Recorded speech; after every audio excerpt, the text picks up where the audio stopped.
Family and friends of John Congolo and his son Denzel Congolo gathered at Dundas and Arnold Avenue this evening to honor their memories.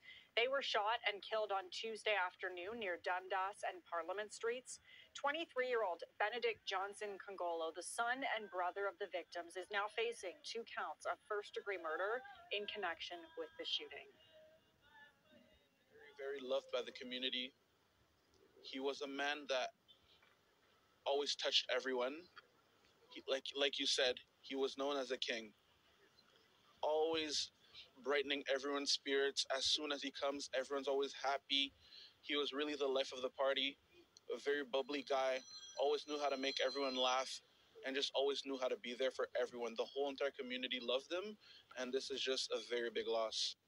No, Today, as we sorry. light candles in their memory, let each flame represent not only our grief, but also our gratitude for having known them, even if only in spirit.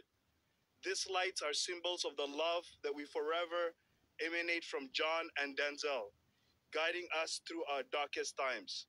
In our mourning, let us also find strength in unity. This strategy reminds us of the fragility of life and the importance of community. Police say the motive behind the shooting is under investigation. Forensics teams continue to gather evidence on this quiet street that turned violent Tuesday afternoon. 2 people shot and killed, another injured, and a family member facing first-degree murder charges. What began in this townhome and made its way to a busy road nearby. It's very disturbing. Hani Afra lives next door to the unit where the shooting began. When I heard the gunshot, I came out, and then the mom was bleeding, and she said, "Help, call 911, call 911. That woman, whose first name is Georgette, was shot but survived. She's recovering in hospital.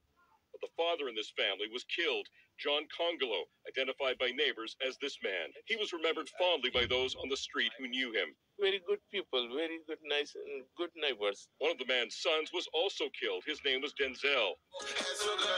Arrested and charged with first-degree murder is Benedict Johnson Congolo, a rapper whose street name is Joe Easy. He's accused of killing his father and brother. It sends a chilling message to the community that, you know, a community they thought was getting safer is no longer safe. Regent Park hasn't had a violent shooting in more than a year. This event has community activists thinking back to that time when gun violence was really endemic in the community. Others in this community are also worried and concerned for the family. I just pray for them. Whole night was praying for them to have peace, to who passed away to rest in peace, and who is still alive to give them to grieve.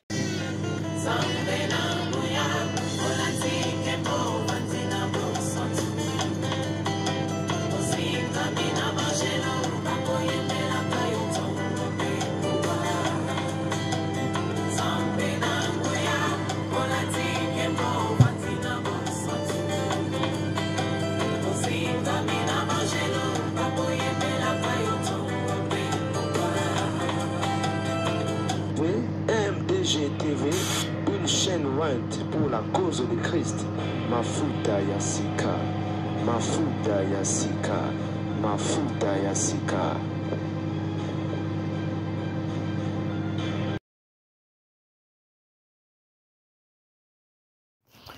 Mbuto bandi MDG-TV Mafuta Yasika nzama mona papa mbolela ngai bino na kombo na iso tozongi lisusu lelo kopesa bino basango to pe update ya lisolo tobetaki ya mwana na biso Johnson Congolo les rappeurs mwana oyo abomi libota mobimba s'il faut toloba abomi tata bota ye abomi yaya na ye propre Denzel abeti mama na ye masasi me nzambe merci mama biki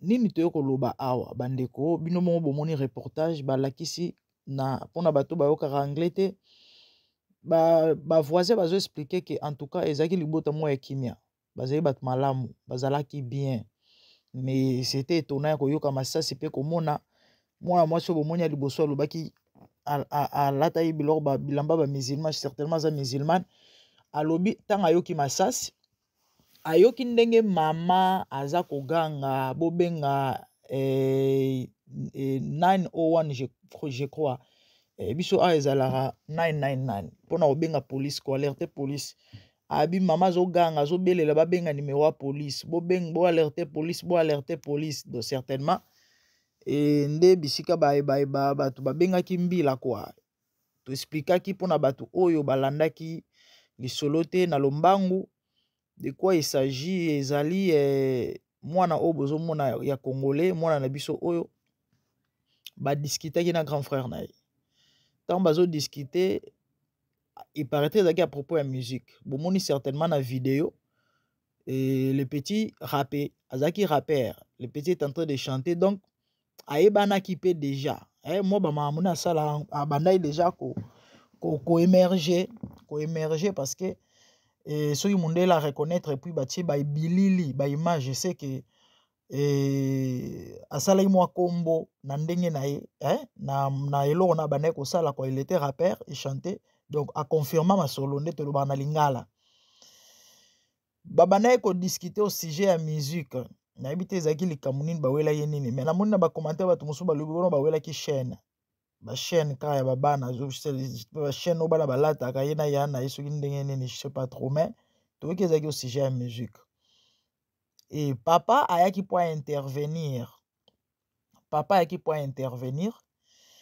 na kanda wana mwana so pe bakondanaki ye certainement ta mosusu ye moto azalaki na faute ye asepelaki intervention ya papa ndenge ekendelaki te na kanda naki kozwa munduki na munduki oyo akei kozwa ntango aye abeti papa masasi na motu bandeko bino boyebi munduki masasi ya motu moto akobika te nda abeti papa masasi na motu après kobeta papa masasi mama oyo azalaki likolo ayaki makelele azokita mbangu na escalier arafale mama 4 balles ndenge toyokaki Dieu merci mama biki na minute nde toloba boye aza safe parce que kana yo on dirait eza life threatening te bande bolimbisa ba anglais o vana na mboka ba anglais donc kana ye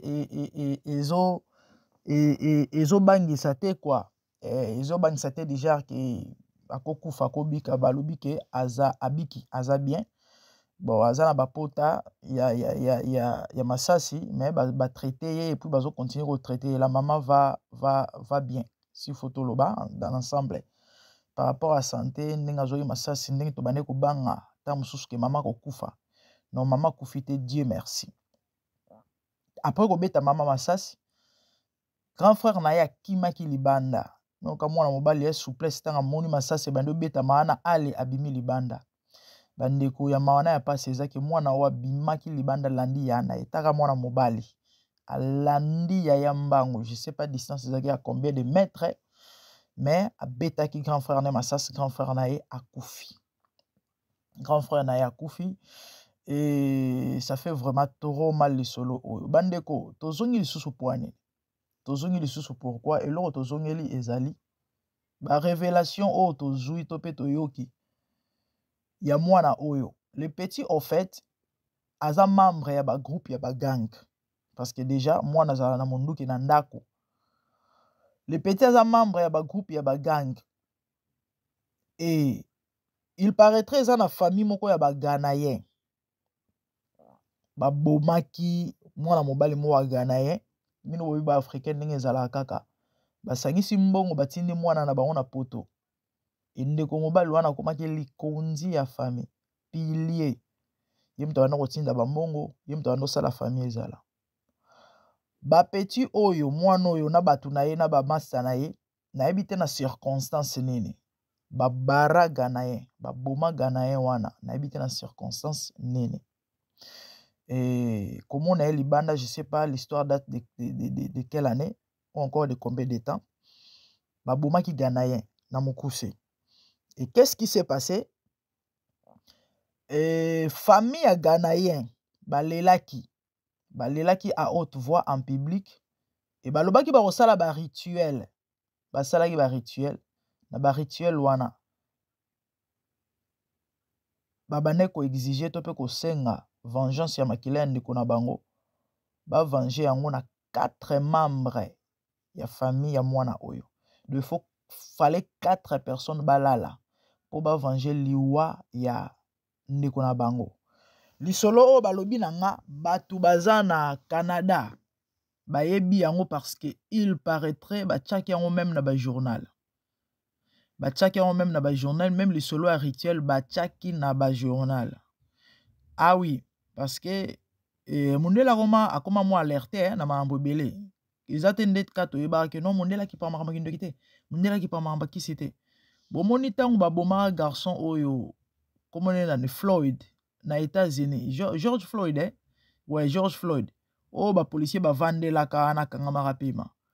Est-ce que boyebi ke na Nigeria ba cérémonie salemaka ba tindaka ba kake ça a été filmé je crois ils ont na réseaux sociaux ils ont na YouTube so boluke lokwana ça a été filmé ba sala ba rituel pour na revenger makila ya ba noir et ba tia ba photo ya ba policier wana vous croyez que hasard ou encore le kolekate le salemate bien que c'est faux ba condamna bango ba kenda ba prison ba futa mbongo ebele penza États-Unis futa soki combien de millions soki combien de millions tellement ba bazala déjà ba mbongo ebele soki 100 soki combien ça vraiment mbongo ebele makasi somo vraiment ebele na famille ya garçon wana ba Nigeria ba sala ba rituel to mona vidéo wana nde bazo yemba bazo beta ba mbunda ba sala vraiment ba bisala sala o ba biso to sala kana ya ba africain wana batinda bakake bakata banyama bamakile sopana balobai ke non vengeance il faut makila mindele petanga et basiblaki mingi ba policier misato wana oyo bazalaki concerné na mambo liwa ya mwana mobali wana. Pourquoi? Parce que trop c'est trop batu mwindu banyokwami mingi na mboka ya Mundele et biloko wana Mundele achaki yango na YouTube bachaki yango pe na ba newspaper. Donc, pour dire que Mundela Roma sensible peut alerter. Ndeko mo akomaya na commentaire na émission liboso na salaki batu o batalaki émission ou encore émission ezawana so bokiti na ba commentaire bo mona texte moko molai un bien-aimé qui habite Canada a expliqué ba fait na mambo na zo ebisabino. Balobaki il faut 4 personnes bakufa na famille ya mwana mobali oyo. Quand ndenge na salaki émission liboso na ebisaki bino que c'est clair que le petit était possédé parce que est normalité. Tata botayo tiré na mutu, mama botayo beti masas déjà maman na salinene, maman salinene. Ton frère propre de sang et puis bakokana ena yana yango. Bakokana avec son frère on dit mapasa. Na basuki na bango ndenge moko. Olandiye okero bomaye possession démoniaque milimo mabe. Bandeko na yesusu awa pona beta sete na loba. Tozala na vie ya prière na ba famille na biso. Nzambe ka na mawa na ye a épargné mama oyo. Nzamba mawa a épargné ata mama oyo. Mama tika lata bandeko. Malgré AJPC poussane peut-être à robota sous-souté ou encore Erosala vraiment elle doit vivre avec ça toute sa vie. Ce qui est triste.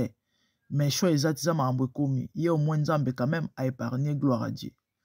Na moni batu balobi mais comment tata mobimba akotika ako permettre mwana za na munduki mananda bozolo bapo boyebite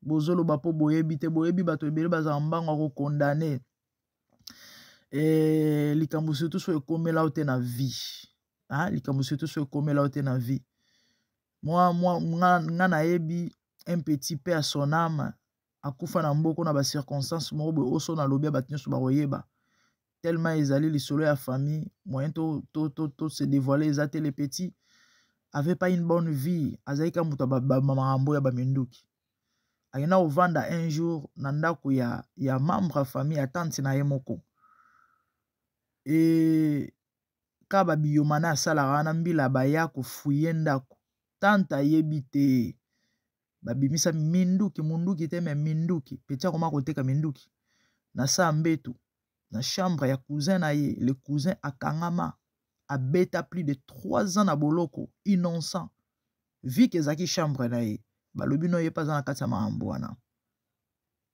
tanta yebi eloko te et en fait eza ba mamo ezalaka mingi une dame na mboko naza na East London batu bayebi na Est ya Londres ba crime esala me rappelle trop surtout bana batu mwindu baba jeo ezalaka mingi mama moko azalaka surpris moko mosusu mbila ye na ndako bazo fuye parce que mwana na ye akomaki na bamakambo mabe mwana ya âge nini bandeko nanga 13 ans mwana ya 13 ans bino boyebi bambila bazala biloko ya moto bazala pe pamba te bazala bakisi mbila koti afuye bakota na cuisine c'est dans la cuisine nde bakenda kobimisa monduki revolver mama kotaka na cuisine alambaka na cuisine ayebi te ezala na coin moko boye o mwana bomaka bord na ye vous pouvez imaginer tozalaka mbanga kokondane te parce que babotaka mwana babotaka motema te yango omoni tobeta seta tolobake bandeko une vie de prière yango kande mutu obundela pe ko épargner bino na mambo molimo to na mambo ezoko échapper bino tu peux être un bon parent ozo pesa bana éducation ozo revoir ba devoir a bana bakotaka era bien na ndako na bapokwa ozo solola na bana osala penza o nyonso esengi o asima penza responsabilité eta moboti mais ndimelanga soki équilibre eza te o équilibré na le spirituel na le physique oza surpris.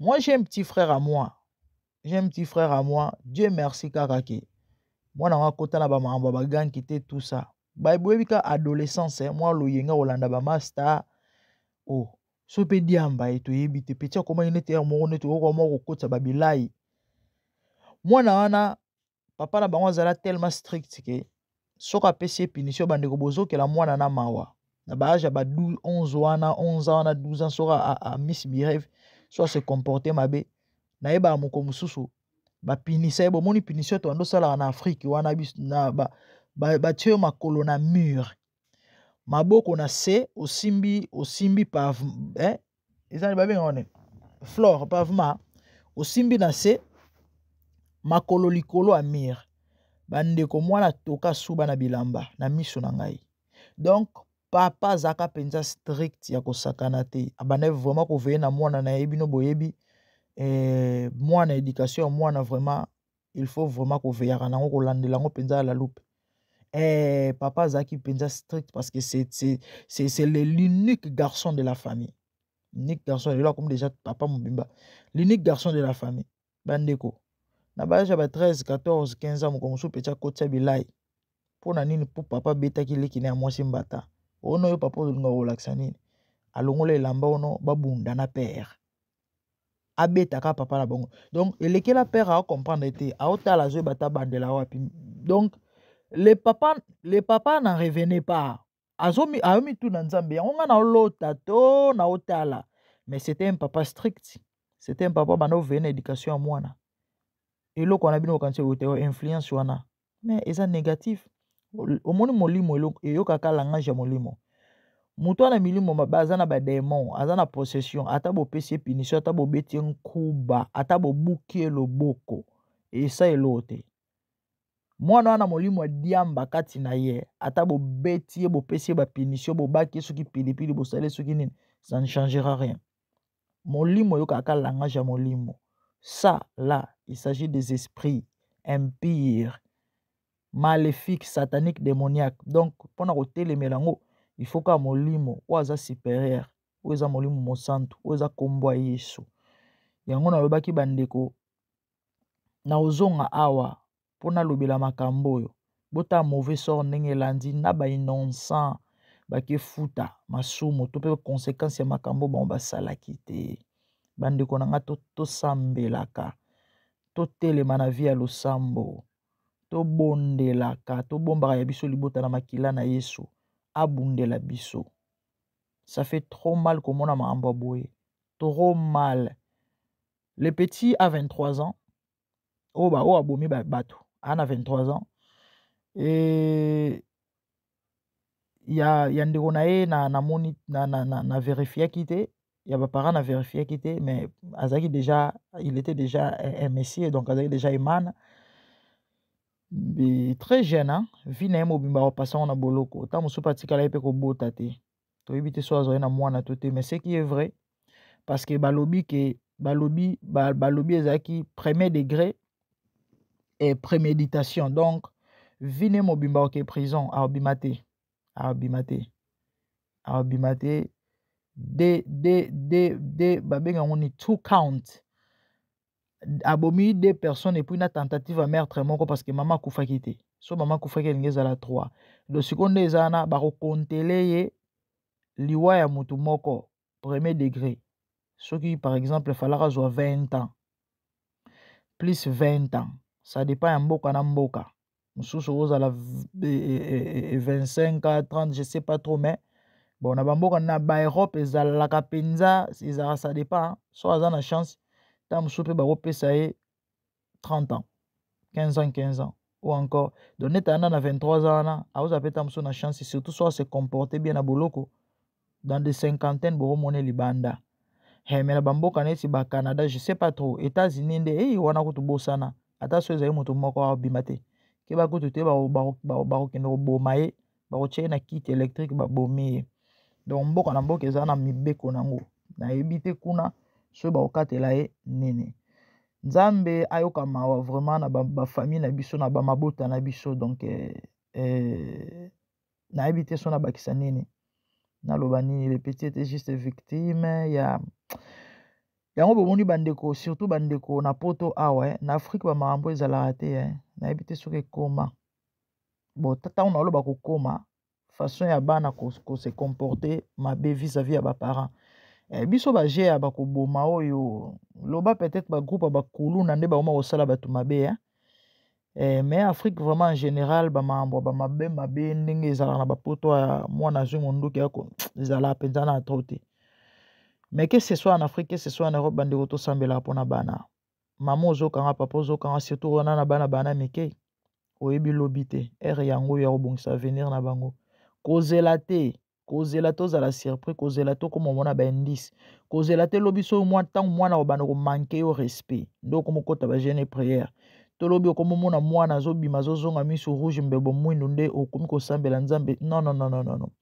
nzete balobaka bapesa yango baoriente yango ntango eza na moke ntango eza na fleur ozokoarrose ozobongisa ozopesa yango forme etengama te ezala bien kozela te kolinga te etengama na kimokolo parce que okoka koredresse te ou soit ekobukana donc c'est le moment mama papa vie ya bana bongisa yango na losambo éducation oui tangisa bango classe simbaka fimbo moko s'il faut ce n'est pas un péché c'est même biblique mais kobosana te et derrière toute chose il y a un esprit kobosana te c'est le spirituel qui influence le physique n'expliquai bino jusqu'à une émission elekaki ya liboso bandeko balandaki yango te so boko kolanda je vous avais expliqué bamakambo tomonaka physiquement ezalaka baeffet yago ezala spirituel oyoka olamuki journée eleki bien makambo okende kosala esimbi eleki malamu non c'était déjà arrêté la nuit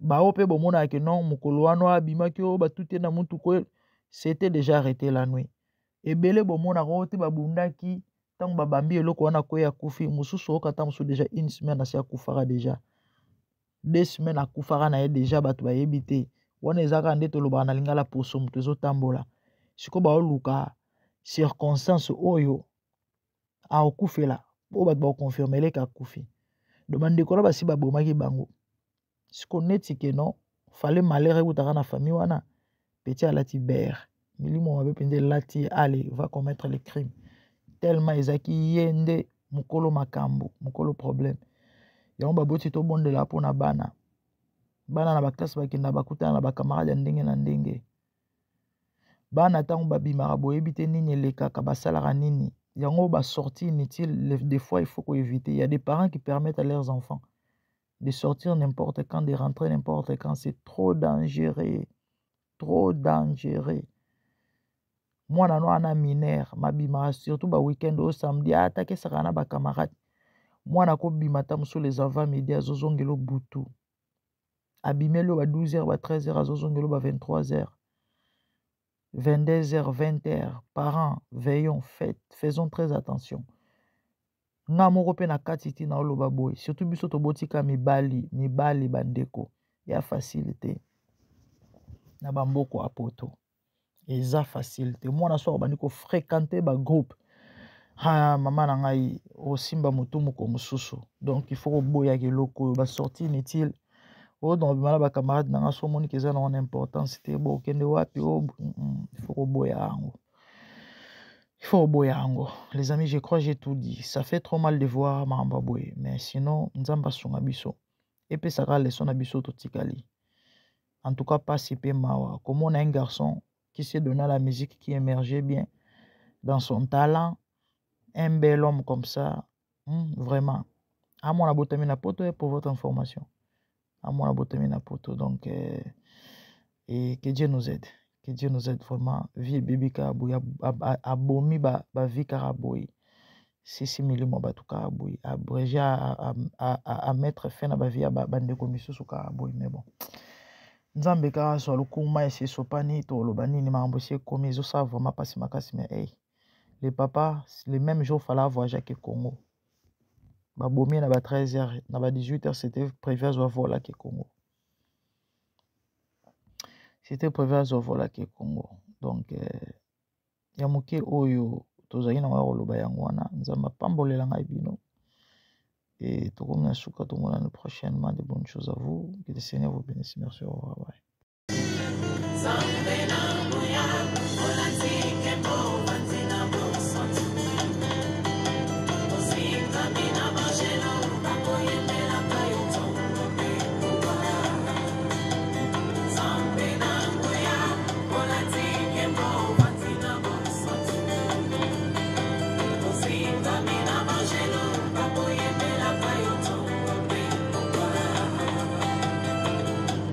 MDGTV, une chaîne Went pour la cause de Christ. Mafuta Yasika, Mafuta Yasika, Mafuta Yasika.